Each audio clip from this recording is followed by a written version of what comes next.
চাব লাগিব যে তেওঁলোকৰ মাৰ্কেটৰ ব্ৰেণ্ডটো কি গুৰ্খা কমিউনিটিৰ কি প্লাছ পইণ্ট আছে এই যিটো মানুহে ভাল পায় বাকী মানুহখিনি একচেপ্ট কৰে যে সেই পজিটিভ পইণ্টটো কি আৰু সেই পইণ্টটো কেনেকৈ বঢ়াব পাৰি সেইটো পইণ্টটো কেনেকৈ কমিউনিটিটো আগবাঢ়ি যাব পাৰি কাৰণ বহুতকেইটা ভাল ভাল গুণ গুৰ্খা কমিউনিটিৰ আছে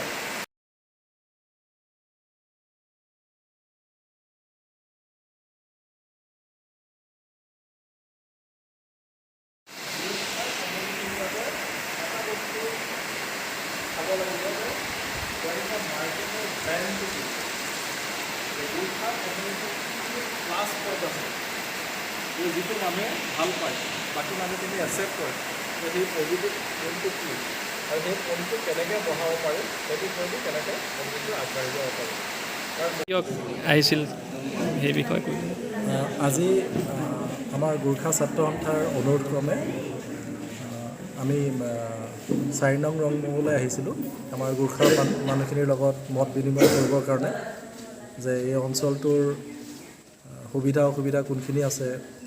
তেওঁলোকে কি কৰিব খোজে বা আমি NRLে কি কৰিব পাৰোঁ সেইখিনি তেওঁলোকৰ পৰা বুজ ল'বৰ কাৰণে আজি ইয়ালৈ আহিছিলোঁ ইয়াত আমি মুকলি মনেৰে সকলো কথা আলোচনা কৰিছোঁ ভাল লাগিলে তেওঁলোকৰ লগত সময়খিনি অতিবাহিত কৰি আমি ভাবিছোঁ যে আমি সকলোৱে একেলগে মিলি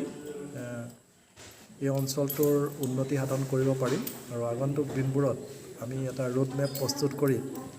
যাতে 4 নং ৰংমংটো এখন মডেল গোৰ্খা ভিলেজলৈ নিব পাৰি নেকি তেনেকুৱা ধৰণৰ কাৰ্যক্ৰমণিকাৰে কাম কৰিবলৈ চেষ্টা কৰিম আমি আশা ৰাখিছোঁ আমি সকলোৱে মিলি এই কামত সফল হ'ব পাৰিম বিশেষকৈ সমস্যাসমূহৰ বিষয়ে কি ক'ব সমস্যাসমূহৰ আমি জানো যে ৰংবং অঞ্চলৰ আটাইতকৈ ডাঙৰ সমস্যাটো হৈছে ৰাস্তা ঘাটৰ সমস্যা ইয়াত বনৰীয়া হাতীৰো যথেষ্ট সমস্যা আছে আৰু নিবনুৱা সমস্যাটো সকলো জেগাৰে এটা ডাঙৰ সমস্যা গতিকে আমি আলোচনা কৰিম কেনেকৈ এই সমস্যাবিলাকৰ লগত গোটেই অঞ্চলটোৰ আগবঢ়াই লৈ যাব পাৰি সমস্যাবিলাক কেনেকৈ সমাধান কৰিব পাৰি তাৰ বিষয়ে আমি আলোচনা কৰি আগবাঢ়ি যাবলৈ চেষ্টা কৰিম